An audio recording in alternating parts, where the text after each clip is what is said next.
오늘은 드론 사용 기술 네 번째 시간으로 주파수와 통신 기술에 대해 이야기해 보려고 합니다. 바로 조종기와 드론이 어떻게 서로 대화를 나누는지 그 방식을 알아보는 건데요. 드론은 선이 없는 무선으로 조종하는 장비죠. 하지만 이 무선 조종은 단순히 기체를 앞으로 가거나 위로 움직이게 하는 것 이상의 아주 복잡한 역할을 합니다.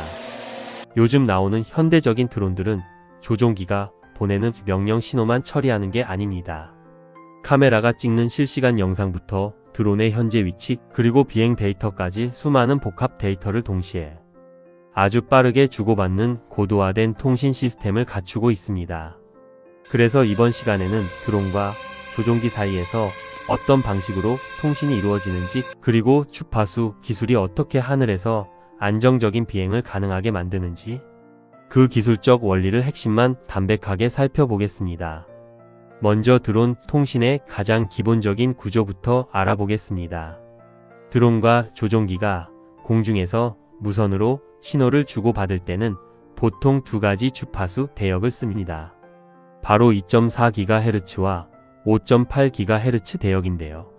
조종기에서 드론 방향으로는 위나 아래로 움직이거나 회전하고 또 제자리로 돌아오라는 조종 신호를 보냅니다. 반대로 드론에서 조종기 방향으로는 실시간 비행 영상과 현재 위치 정보 그리고 배터리 상태 같은 피드백 정보를 끊임없이 전송합니다. 이 양방향 통신은 지연 시간이 거의 없이 실시간으로 전송되어야 하기 때문에 각 제조사마다 고유한 통신 프로토콜을 개발해서 사용하고 있습니다. 그렇다면 주로 사용되는 주파수 대역은 각각 어떤 특징을 가지고 있을까요? 구어체로 알기 쉽게 설명해 드리겠습니다. 첫 번째로 2.4GHz 대역은 가장 표준적인 무선 대역입니다.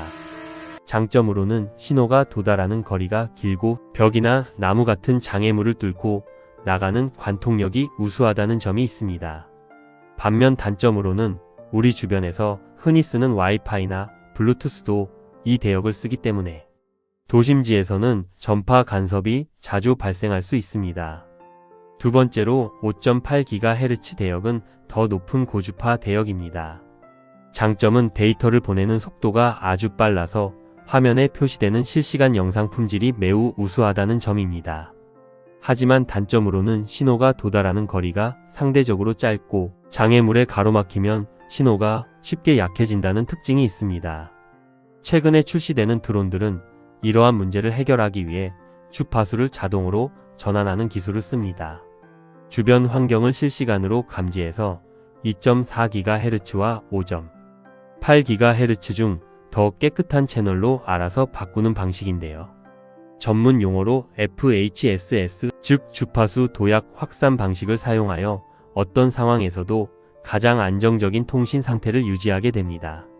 이번에는 제조사별로 어떤 통신 기술이 들어가는지 가장 대표적인 DJI 기종을 기준으로 알아보겠습니다.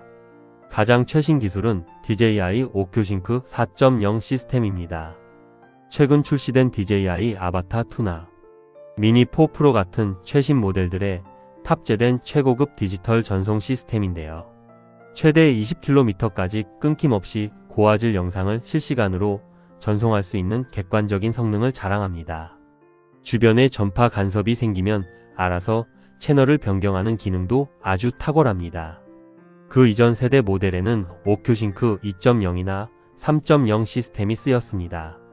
매빅2나 매빅3 같은 기종에 적용되었으며 최신 4.0 버전보다는 전송 거리나 화질이 조금 낮지만 여전히 10km 이상의 안정적인 연결을 지원합니다.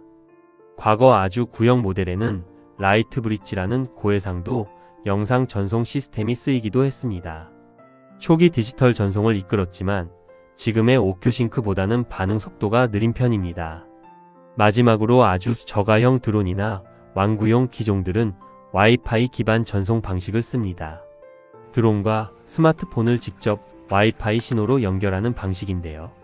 이 방식은 주변 전파의 영향을 너무 많이 받아서 신호가 끊기거나 화면이 늦게 나오는 딜레이 현상이 자주 발생합니다. 연결 거리도 수십 미터 정도로 매우 짧고 영상 품질도 낮은 편이라 전문적인 비행에는 한계가 있습니다. 그렇다면 비행을 하다가 전파 간섭이 발생하면 구체적으로 어떤 위험이 생길까요? 가장 먼저 조종 신호가 완전히 끊길 수 있습니다. 이 경우 기체는 안전을 위해 미리 설정된 통신 두절 대응 모드, 즉 RTH라고 부르는 자동 복귀 모드로 강제 전환되어 처음 이륙했던 장소로 되돌아오게 됩니다. 두 번째로는 내 화면에 보이는 실시간 영상이 멈추거나 뚝뚝 끊기는 현상이 일어납니다. 눈으로 드론을 보지 않고 화면만 보고 조종할 때는 매우 위험한 상황이 될 수 있죠.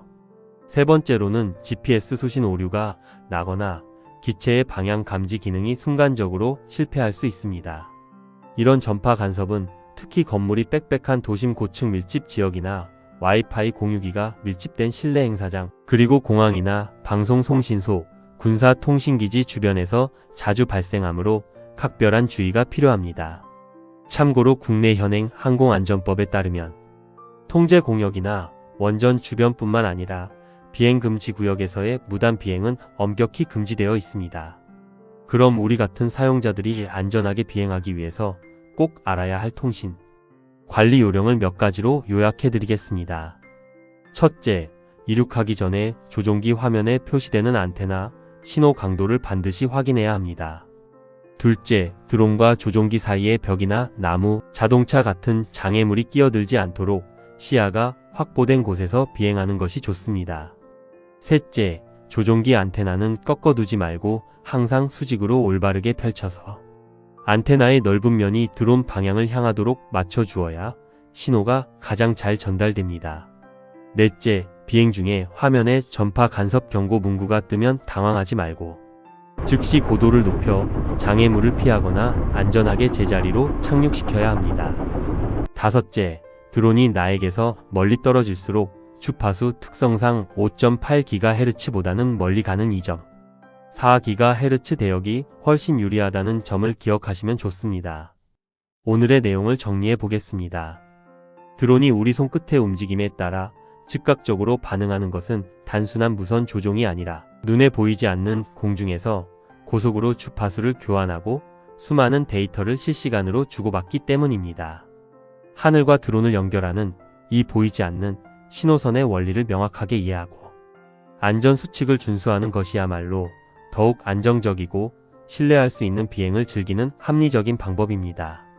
다음 편에서는 드론의 눈이라 할 수 있는 카메라와 짐벌, 그리고 영상 전송 기술의 구조와 원리를 중심으로 깔끔하게 정리해 드릴 예정입니다.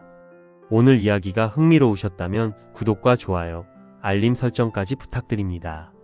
그럼 다음 비행에서 뵙겠습니다. 감사합니다.